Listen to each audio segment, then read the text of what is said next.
What is up, beautiful people? You already know I'm here. Thank you for tuning in. If you're here already, you already know what you need to do. You already know how we start these things. I'm gonna need you to like, share, comment, subscribe. England 4, Ukraine 0.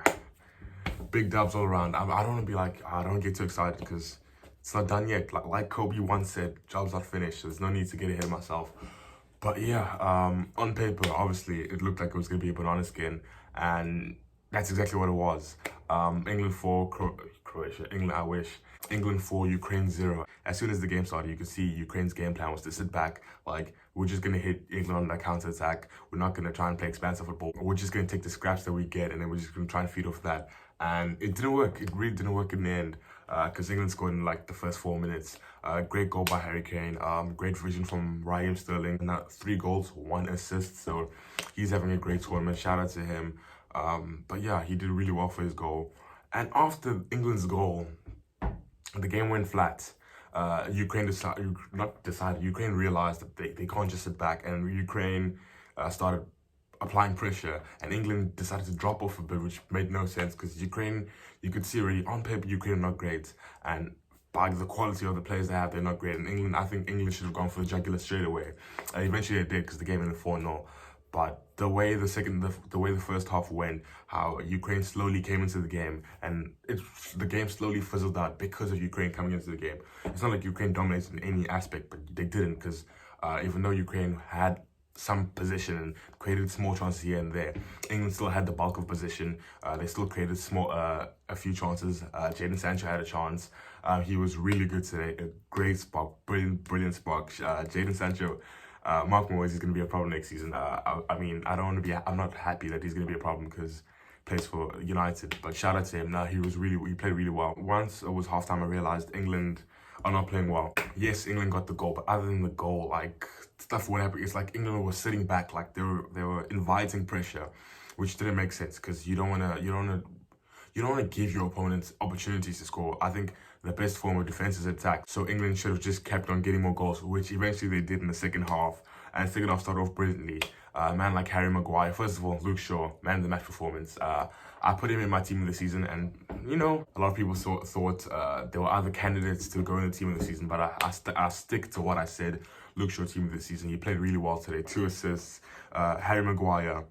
I mean, I've said Harry Maguire's quality. You know, that's the thing about, like, there's always receipts. There's receipts. So if you want to talk to me about Harry Maguire, there's receipts. There's multiple videos, there's multiple chats. But yeah, Harry Maguire played well, not only defensively, but he got his goal. And then the best striker in the world, he did what he needs to do. He got his second goal, and he's finding his form at the right time. See, World Cup 2018. Yeah, he scored goals and all that, but majority of his goals were penalties. So now it's better for him to find form in the latter stages of the tournament, just so he can push his team over the final edge. So shout out to Harry Kane for his goal. Raheem Sterling played well. Jadon Sancho played well. Declan Rice, Calvin Phillips, the back 4 played well, except for Kyle Walker. Kyle Walker's a bit sus, man. I don't know why he's like a mainstay in that team. There's Reece James, he's perfectly can play there. I would prefer Trippier than Kyle Walker. Like, yes, Kyle Walker's quick and all. Like, that's probably that's his best attribute. His pace is his best attribute. And you take that away, he's poor defensively. His decision making are not great.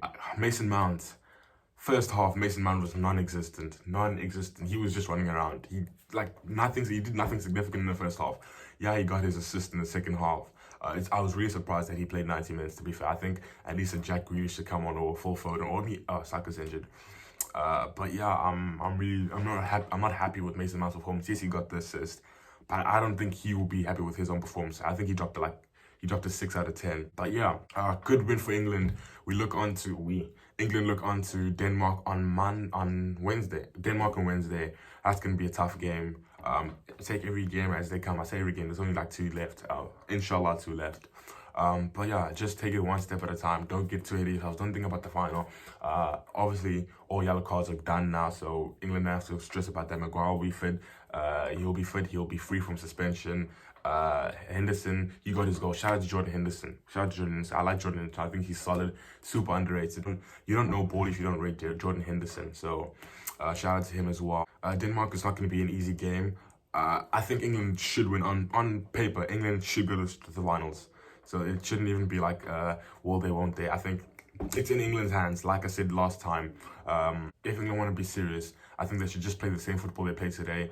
More on the second half performance. Yes, Ukraine basically gave up, but if England played the same way they played in the first half, I don't think it was going to be as easy because Denmark are a problem. Don't sleep on Kasper Dolberg. First of all, uh, Andreas Christensen, who's turned it around, shout out to him. It's going to be awesome to see him next season. Yeah, it's going to be an interesting game. And then on the other side of the draw, you have Spain and Italy.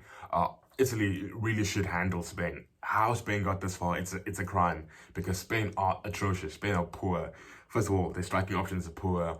The midfield is alright. Options are not great. They're not the same Spain that we're all used to. It's not the Xavi, Iniesta, Fabregas. We don't have that. We have Busquets. We have Pedri, who's a baller. I'll give him that. He's young, he doesn't have the strong mentality to take a penalty or whatever. But that's a story. That's not a story for here nor now. But Italy should deal with Spain. Hopefully Spain do something because, like I said, like you want to take it one step at a time. Like you want to focus on the next opponent. But if Spain beat Italy, I think England would rather play Spain than play Italy because Italy and England will be a really tough game for England because Italy are a problem. Like, Italy are a problem. You saw how they handled Belgium. Easily a Donnarumma problem. That Italian defense, stalwarts, the quality, like, and everyone wants to say, like, you need pace to be a defender, and that's not true, because Bonucci and Chiellini have proved that for years, like, more than 10 years, they've proved that you don't need pace to be a defender. So, yeah, man, we just look forward to the next game. Euros are coming to an end next week, Sunday, so that's going to be awesome, because there's going to be no football, unless you're watching the Olympics, which we'll see, man, it depends. But yeah, obviously, England's football was not the greatest, it was not the best, but obviously, like, I'm not trying to be harsh at all. I'm just thinking forward, like, if England played a better opponent, this 4-0 wouldn't fly. But I'm fully gassed. England are through the semi-finals. And finals that's the objective. Semi-finals, yeah, cool, England made it to the semi-finals, but you have to make it to the finals because the route is much easier than it was in 2018. So England through the finals. I'm not gonna say that football's coming home because I'm not trying to jinx it. Just gonna say 3 lines on. I do have the bootleg on. It's just really cold, and I don't wanna show the. I mean, like, I'm jacked and all, but like I don't wanna show the sleeves. Thank you for watching. Don't forget to like, share, comment, subscribe. Yeah, peace and love.